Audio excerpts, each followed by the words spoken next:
The human body is a complex and wondrous living machine. Like any machine, our bodies are composed of smaller parts that work together. The various tasks that are performed each day, such as breathing, eating and digesting food, and the movement of our blood, are performed by specialized structures known as organs. Examples of organs include the lungs, stomach, heart, and brain. All of these organs and other body parts like our skin and muscles are made of smaller living units called cells. Our lungs are a good example of how many cells work together to perform a specialized task. The cells in our lungs work together to allow us to take in oxygen from the air and get rid of waste products such as carbon dioxide. Our lungs are composed of many millions of cells working together to accomplish this task. Cancer is the result of a long process that begins when one of the cells in an organ or tissue becomes damaged or altered in a way that causes it to break free from the normal controls that allow our cells to work together in harmony. A group of misbehaving cells can cause the same kinds of problems in a body that a defective part would cause in any other type of machine. A normal cell will divide only when it receives a chemical signal telling it to do so. These signals are interpreted in the nucleus, and the cells reproduce their genetic information and divide into two identical daughter cells through a process called mitosis. Cancer cells do not obey this rule and will divide even if they do not receive appropriate signals. In addition to the signals that normal cells receive telling them to divide, they are also told when to stop dividing. This prevents too many cells from being made. In fact, the cell division process is a highly ordered process. This is a critical issue in cancer because cancer cells do not obey or require normal signals for division. This can lead to the formation of a mass of cells that piles up and may form a tumor. Also different from normal cells is the ability of cancer cells to continue dividing indefinitely.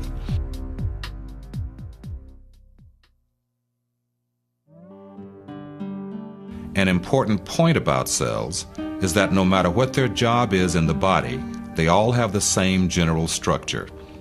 The cells that make up our lungs, heart, or brain are all similar in their overall appearance, even though their jobs are quite different.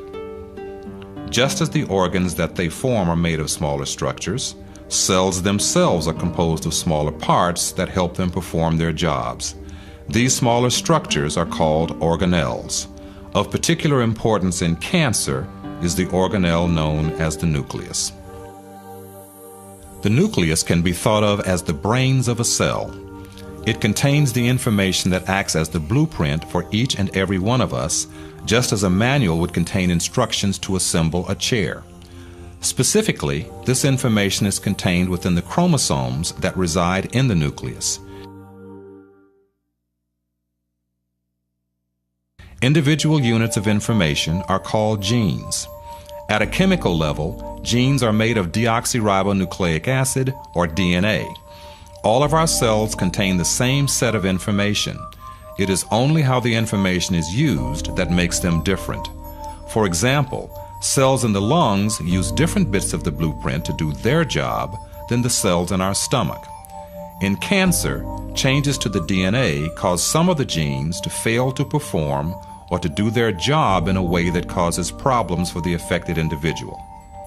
In short, all cancers are thought to result from changes to DNA that alter critical genes and change the behavior of the affected cells. If a change occurs to the nucleotide sequence, it is like having the letters of a word changed. An alteration in a gene is called a mutation. How do all these changes occur? There are actually a number of different things that can cause mutations. Examples include chemicals that can be swallowed or inhaled, such as those found in chewing tobacco and cigarette smoke, and radiation from the sun or artificial sources like a tanning bed. Sometimes mutations occur without any known external cause. They just happen.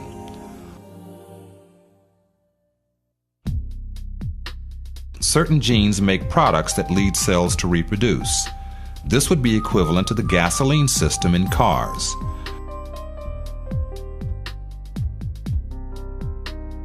The genes that are responsible for making cells divide are known as proto-oncogenes.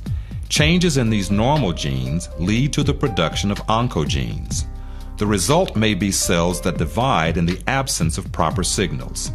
It is the equivalent of a gas pedal that is stuck in the on position, making a car go even when no foot is pushing down.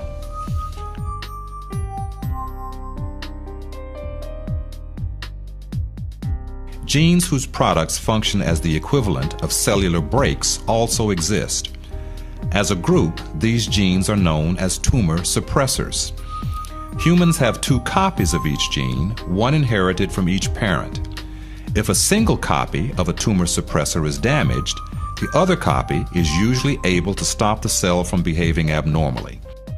This would be like losing either the front or rear brakes of a car. The car may be damaged, but would still be able to stop. But if the second set of brakes is damaged as well, the car would not be able to stop, just as the cell would not be able to stop dividing if both copies of the tumor suppressor genes are damaged.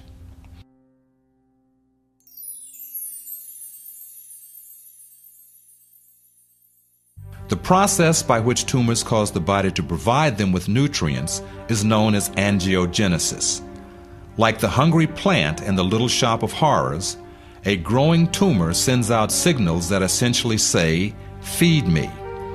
The messages from the tumors cause nearby blood vessels to send over new extensions that deliver food and oxygen. Importantly, the blood vessels also serve as a passageway for the movement of tumor cells to neighboring and distant parts of the body. Spread of tumors to distant locations is of great importance in cancer. About 90% of the deaths due to cancer involve tumors that have spread around the body. The movement of tumor cells to other parts of the body is known as metastasis. Metastasis is a complex process during which cancer cells break off of the original or primary tumor and move through the body to form tumors at new locations. From the point of view of a cancer cell, this is a dangerous and often unsuccessful process. A trip through the body is full of hazards that cause the death of most cells that begin the journey, even tough cancer cells. To begin the process, individual cells must break away from the tumor and invade nearby vessels. The cells crawl along the surface of other cells and the fibrous, stringy structure surrounding them and then force their way in. Shown here is the invasion of the blood supply. Once inside a blood vessel, the cancer cells may perish from a variety of causes. Some cells die simply because they are unable to survive floating around in the bloodstream. Others may become damaged and die when they squeeze through tight spaces or bump into the walls of the blood vessels. Still, other migrating cells may be recognized and destroyed by cells of the immune system. How and where the migrating cells stop is different for different cancer types. Once the tumor cells are no longer moving, they can begin the process of forming a new tumor by leaving the blood vessel and beginning to reproduce in the new location. This does not always occur, and cells that have made it this far may still die or fail to divide. If the new environment is suitable, the newly arrived cell will begin to grow and a new tumor will develop.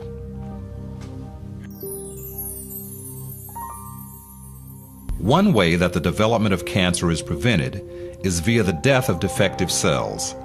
A cell that becomes mutated or damaged will first attempt to repair the damage. If that is not possible, the cells will commit the cellular version of suicide.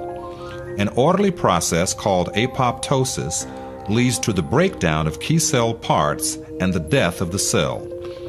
Cancer cells lose this critical capability and will continue to divide. This can lead to the accumulation of cells that can become more and more abnormal.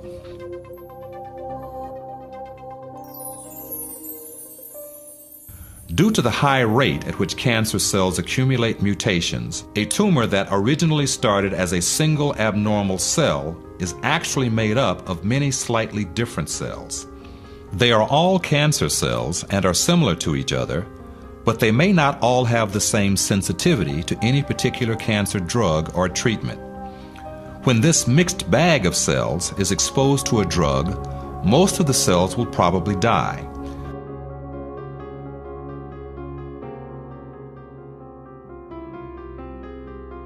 Those cancer cells that are resistant to the treatment may reproduce to reform a new tumor.